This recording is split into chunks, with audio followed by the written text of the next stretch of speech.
είναι πραγματικά ένα ρεαλιστικό ερώτημα που τίθεται αν μπορούμε σήμερα οι Έλληνες, όσοι φέρουμε αυτή την επωνυμία, να κρίνουμε την ιστορία μας ειδικά για την περίπτωση της Μικρασιατικής καταστροφής. Νομίζω ότι δεν θα ήταν υπερβολή να πω ότι ο χαρακτήρας μιας ανάμνησης που παίρνει, βέβαια έχει έντονο το στοιχείο της οδύνης, αλλά αναμφισβήτητα κρατάει και στοιχεία μιας αίσθησης ότι έγινε ένα καθήκον, μπορεί να πλέκει πολύ τα πράγματα. Να το πω πολύ ομά. Είναι δυνατό να τελούμε αυτή την ανάμνηση μιας καταστροφής και οι σχέσεις μας με τους βασικούς συντελεστές αυτής της καταστροφής να είναι και να πρέπει να είναι, αν θέλουμε να επιβιώσουμε, οι καλύτερες δυνατές. Ο ρόλος της Δυτικής Ευρώπης, των Δυτικοευρωπαίων, στο πεδίο της Μικρασιατικής καταστροφής είναι πια, νομίζω, εκτεθειμένος, τεκμηριωμένος και δημιουργεί πραγματική αίσθηση ότι είναι οι κύριοι συντελεστές της συμφοράς. Βέβαια, αυτό δεν αθωώνει, ούτε μειώνει την ευθύνη και το χαρακτήρα που εμφάνισε της τουρκικής στάσης, όπως και των ελληνικών βαρύτατων σφαλμάτων και εγωιστικών προεκτάσεων που μπήκαν σε αυτήν την ιστορία. Αλλά μιλάμε για δύο πολιτισμούς. Νομίζω ότι δεν μπορούμε σήμερα να αντιμετωπίζουμε έστω και με μνημόσυνο, όχι με εορτασμό, τη Μικρασιατική καταστροφή, παρακάπτοντας ένα δεδομένο ότι ο ελληνισμός είναι ασύμπτωτος ο πολιτισμός του Ηράκλειτου και των Μικρασιατών φιλοσόφων. Είναι στους αντίποδες του καρτεζιανού κόγκητο. Είναι στους αντίποδες του πολιτισμού, ο οποίος σήμερα είναι το επιθυμητό τέλος και η αναζήτηση των συνταγμάτων μας, της νομοθεσίας μας, των πάντων.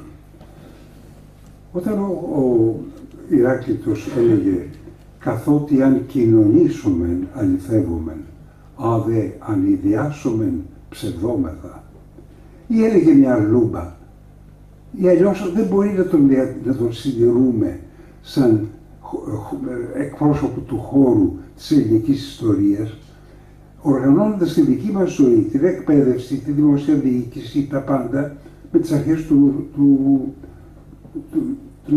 κόγκητο. Σκέπτομαι, άρα υπάρχω. Ο ατομοκεντρισμός, τα ατομικά δικαιώματα για τα οποία θεοβολογούμε όλοι. Τα ατομικά δικαιώματα είναι ένα τυπικό δυτικό γέννημα, τυπικών δυτικών αναγκών κοινωνιών οι οποίες ακόμα δεν έχουν παρά μόνο νοσταλγικά μια αναφορά, μια παρομοίωση με ό,τι οι Έλληνες ονόμαζαν δημοκρατία. Βλέπω κάτι το δύσκολο να υπερβαθεί, κάτι το ασύμπτωτο, και το καταθέτω για να προβληματιστούμε. Είναι δυνατόν να γιορτάζουμε την καταστροφή, γιατί και η λέξη καταστροφή είναι ίσως ανεπαρκής, τον μεθοδικό αφανισμό του ελληνισμού από τη βασική κοιτίδα της εκπόρευσής του. Θα μου επιτρέψετε να επιμείνω ακόμα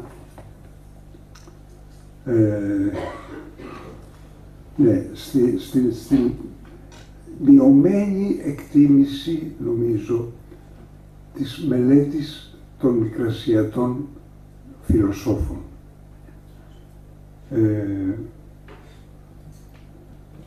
Οι άνθρωποι αυτοί είναι μεγάλα κεφάλαια, λέμε, της ανθρωπότητος. Αλλά το ερώτημα που έρχεται αμέσως είναι αν η ανθρωπότης μπορεί να συμπεριληφθεί σε μια ενιαία κριτική στάση όταν ποικίλουν οι παραδόσεις και όταν κυρίως η κάθε λαός κρίνεται από τη δυνατότητα που έχει να υπερβεί την εγωτική του αυτάρκεια, να κοινωνήσει.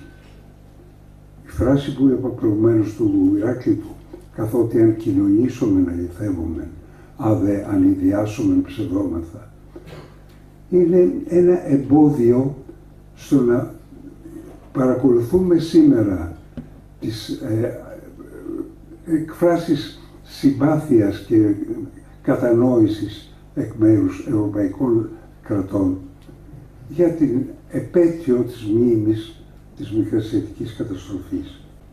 Νομίζω ότι ίσως θα ήταν πιο γόνιμο ένας εορτασμός της μνήμης τόσων θυμάτων.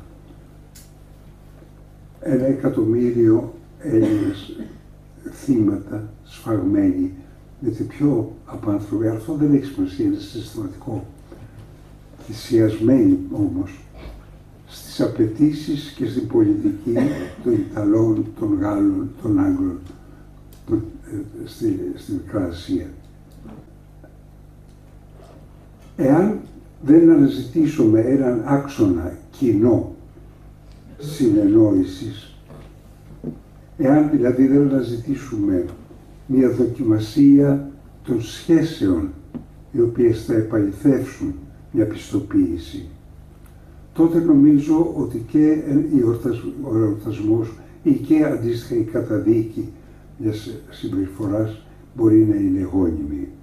Μην ξεχνάμε ότι η αλήθεια στην ελληνική γλώσσα συγκροτείται η λέξη από το στερητικό «α» και το «λήθη», που δεν σημαίνει λησμονιά,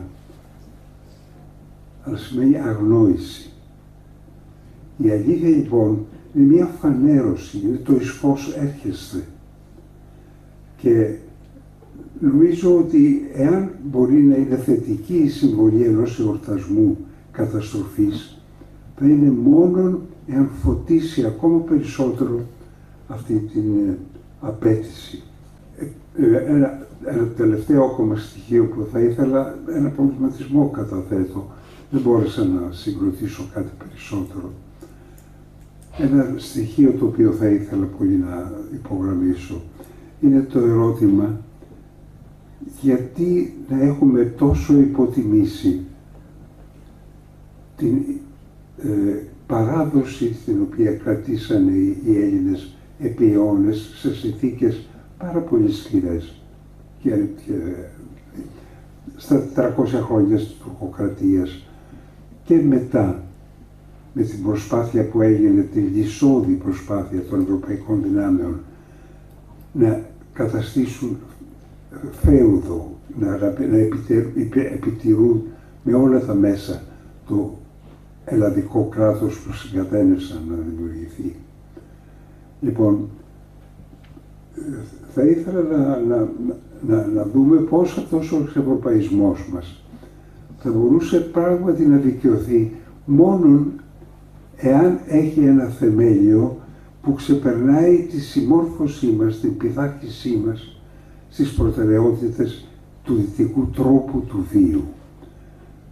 Και αυτό που λέω δυτικός τρόπος του βίου δεν είναι μια αφηρημένη έννοια. Είναι ο τρόπος που λειτουργεί το σχολείο μας, ο τρόπος που λειτουργεί το πανεπιστήμιο, ο τρόπος που λειτουργεί η δημόσια διοίκηση. Δεν είναι δυνατόν να θρηνούμε για την απώλεια της Μικράς Ασίας και να μην έχουμε κανένα ενδιαφέρον για το ερώτημα κατά πόσο ανταποκρίνεται στις ειδικές ελληνικές ανάγκες. Κάθε λαός έχει την ιδιοπροσωπία του. Πολύ περισσότερο ένας λαός που γέννησε έναν πολιτισμό. Πώς είναι δυνατόν το πανεπιστήμιό μας να είναι ένα αντίγραφο των ευρωπαϊκών πανεπιστημίων, η δημόσια διοίκηση το ίδιο, μέχρι σημείου σχεδόν κωμικού, μια μίμηση ακόμα και ορολογίας, χωρίς το ερώτημα είναι αυτό που μου ταιριάζει, είναι αυτό για το οποίο κάποιοι θυσιάστηκαν ή ήταν τα θύματα μιας βαρβαρότητας. Μίλησα προηγουμένως και θα τελειώσω με αυτό για τις ανέφερα κάποιες φράσεις του Ηράκλειτου. Νομίζω ότι θα μπορούσαμε θα μπορούσα να καταλήξω αυτά τα λόγια που προσπαθώ να πω και βλέπετε ότι δυσκολεύομαι πάρα πολύ. Στην φράση του Ηράκλειτου, καθότι αν κοινωνήσομεν αληθεύομεν, αν δε ανιδιάσομεν ψευδόμεθα. Τι θα πει κοινωνώ σε αυτήν την περίπτωση και τι θα πει ιδιάζω. Νομίζω ότι η μελέτη μιας τέτοιας φράσης θα ήταν η γονιμότερη συμβολή στη θλιβερή αυτή επέτειο που περνάμε αυτές τις μέρες. Ζητώ και πάλι συγγνώμη γιατί με βάρινε πολύ το θέμα και δεν μπόρεσα να εκφράσω τελικά ένα πλήρες και ολοκληρωμένο νόημα.